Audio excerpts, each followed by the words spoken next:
OCO, everybody.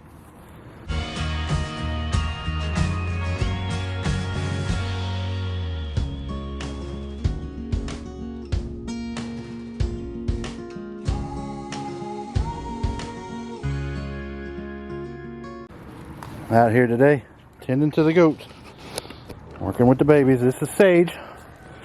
She is our smallest mama right now, and this is her first time. They call it a first freshener, but she doesn't want anything to do with the little guy. So whoop, there he goes. Come here, buddy. And so I have to get her up here on the milking stand and give her some grain, basically some sweet feed, to get her to sit still long enough for him to feed. I'm also supplementing him with bottle feed to make sure he's good. She's a protester, but she needs to be milked, and she is not happy with it at all. Her udder is tiny, so she would be terrible to me to milk her. But he's getting fed. I'm feeding him from her. Now, you both are going to hurt each other now. Calm down. And you chill. Normally, after a few days of this, they graft and bond and they're fine. She just doesn't want nothing to do with him, though. So it's a little more work. There's old Dottie and Minnie fighting. Everybody gets mad once I start letting girls in here. They start going at it. Dottie had her babies this morning. She's actually Minnie's mama. So we've got 2 more babies. I'll show y'all them in a minute once I'm done getting this little guy fed. Everybody wants in here to get some of this sweet feed, though. Yeah, goats being goats, doing what they do. But yeah, I don't know if Sage is ever going to take to them or not, so I'm bottle feeding him, and actually Minnie just isn't producing enough milk for her to. They're staying kind of small. I'm not really seeing their bellies super full when I get to them. So I'm having to supplement and bottle feed them some, which is a hybrid rearing kind of thing, where they bottle feed a little bit and they feed off of mama. She still does a great job of tending to them and taking care of them, making sure they're clean and they've pooped and all of that. But she just isn't putting out enough, I don't think. Either that or somebody else is getting to her at night and draining her. Sage just doesn't want him touching that other udder. You got to let him drain that one too, or you're going to have problems, girl. He needs the milk anyway. Come on. He just not the brightest little fella. He tries, but he just isn't bright at all. I called him Tarzan because his first couple days, his front legs were bowed like a gorilla's, and he kind of walked funny, but he's pretty much solved that on his own. It's worked itself out. And that's probably because of how small she was while he was up inside of her. He just didn't have the room for it. But they're doing better now. Get him, Dottie. Tell that old boy leave you alone. But sometimes I let one of the other mamas that's doing really good in here and let him get a little milk from them. But he's getting all the nutrients he needs. I'm supplementing him with just red cap cow's milk. And he's getting a couple feedings a day of his mama's milk and just straight goat's milk. So he should be fine. I don't think it'll be that big of an issue. Yeah, you're fine. Look at that belly. Look at that. You are full. Huh? You are okay, little buddy. What do you think? All right, come on. Let me set you down here. Put him back out here. Oop, I about tripped. This is my little homemade milk stand I made a couple years ago. Just a simple couple bolts. I've got one long bolt that goes through there and it acts as my lock for the headlock right here. Works pretty good. Just hang a little feed thing off. It's perfect height for me sitting on that cooler, but I don't know if I'll ever have like a stool or something for it. I use it for trimming their hooves and checking them out and milking them and making sure the babies all get fed. What's up, little guy? That's one of Zena's, Zena's babies. There's one right there. They are double, if not triple the size of little Tarzan there. You guys are good. I'll give you all the rest of this sweet feed. Sometimes I get them all in here, feed them sweet feed.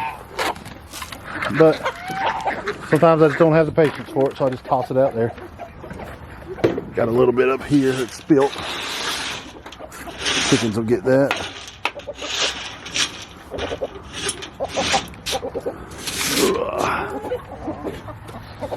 That'll get them off my back.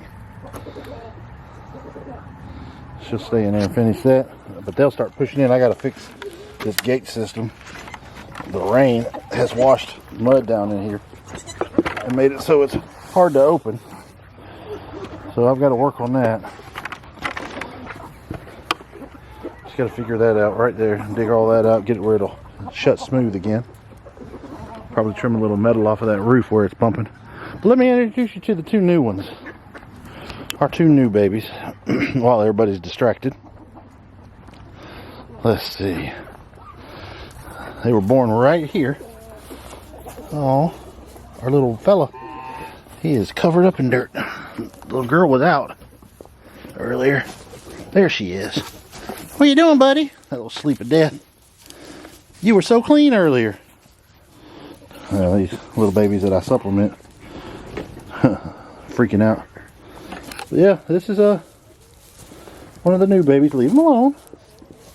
And you can see she's not quite getting fed enough. There ain't no milk under there, crazy. Yeah, he's alright. Somebody just kicked up a bunch of dirt on him. And there's the little girl sleeping. These little babies, when they're just a couple hours old, they give you that sleep of death. Scare the crap out of you. Yeah, he's alright. I was a little scared. We caught the goose in here eating chicken eggs.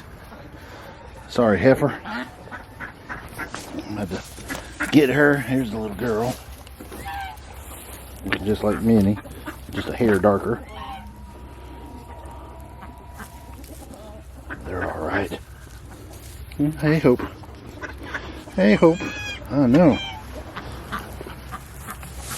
What you thinking, Zena? Huh? Did I catch you in here? Are you trapped? But yeah, those are our new additions. Pretty large. He's almost the same size as Minnie's, who's like a week and a half older than him. But yeah, that's what we got going on. I left the door slightly cracked. They'll all go in there and rummage. They don't really hurt nothing. They will figure out eventually they can push under that fence right there. So I definitely still got to fix that door. But I just wanted to introduce the two new babies to you. Show you what we got going on. I don't know. It'll take a day or two to see. Oh, you want Odin, boy? To see whether or not I got to help them two out. But definitely bottle feeding 3 of them at least 3 times a day, sometimes 4. Making sure they're getting fed. Whether it's holding mama down or getting the bottle. Well, that's what we do sometimes. Part of farming. Taking care of these animals, making sure they make it best we can. Ain't that right, little guys? 2 of my little followers. My 2 littlest ones right there. What's up, Rooster? How you doing? Oh, you got some pretty color on you. Alright. Reckon I'm gonna let y'all go. And we'll oh no, there's one other thing. Let me tell you about this real quick. I'm gonna step out to talk about this. Once I get away from these little babies, y'all step back. And I gotta watch because sometimes they'll get pinched in the door. The forestry department, I think the Arbor Foundation or whatever, they were doing a tree giveaway at Cottonwood today. And we were able to pick up some crab apples, some red buds, some dogwoods, and I've already got all the mulberries I could work with. So I'm going to be taking this line right here and doing a mulberry down there and a mulberry right here, and then 2 crab apples and 2 dogwoods, and then filling in between with legumes and blueberries, to go ahead and be a living hedge right here and eventually be extra feed for these animals. But to go ahead and grow up some nice growth right here, kind of mask this fence and give it a little bit more privacy, make it a little prettier for everyone, and like I said, produce food for the animals. Trying some things, pretty neat. But yeah, I was able to get several trees free, good little bit. Very thankful for those blessings. So I'll be doing a video soon getting them in the ground. I've already got them in a pot with some water. They were bare roots and kind of dry, so they should be dormant, so everything should be all right. But yeah, that's what we got going on today. Hope you all have a good one. Wado for watching.